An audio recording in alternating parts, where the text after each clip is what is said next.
நீங்க எல்லா கட்சியிலும் என்ன பண்ணுவாங்க, மக்கள் விருப்பப்பட்ட கட்சியில போய் உறுப்பினர் சேருவாங்க, அதுதான் வழக்கம். ஆனா திமுகவில் உறுப்பினரே இல்லாத ஒரு சூழ்நிலை ஏற்பட்டு அச்சத்தின் அடிப்படையில் வீடு வீடா போய் கதவை தட்டி கெஞ்சி கூத்தாடி உறுப்பினர் சேர்க்கின்ற நிலை வந்திருக்குது. அதுல ஓடிபி வந்துட்டு தான் கேட்கறாங்க, அது தெரியாதே உறுப்பினர் சேர்க்கிறாங்க. இன்னைக்கு உயர்நீதிமன்றம் அதுக்கு தடையாணை கொடுத்திருக்குது. மதுரை உயர்நீதிமன்றத்தில் தடையாணை கொடுத்திருக்குது. மக்களை ஏமாற்றி அவர்கள் உறுப்பினரை சேர்த்து அவளை வலுக்கட்டாயமா உறுப்பினர் சேர்க்கின்ற நிலை இன்றைக்கு திமுக வந்திருக்குது.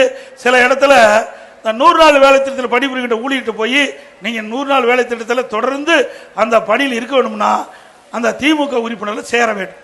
அதே மாதிரி முதியோர் தைத்தகர் அப்படி அவிகிட்ட போய் நீங்க தொடர்ந்து உறுப்பினர் இருக்கணும்னா வயசானவங்கிட்ட போய் அவிகிட்டையும் உறுப்பினர் சேர்த்திருக்கிறாங்க. அது 1000 ரூபாய் உரிமை தொகை கொடுக்குறாங்க. அவர்கிட்ட போய் நீங்க அந்த உரிமை தொகை தொடர்ந்து உங்களுக்கு கிடைக்க வேணும்னா திமுக உறுப்பினர் சேர்க்க வேணும்.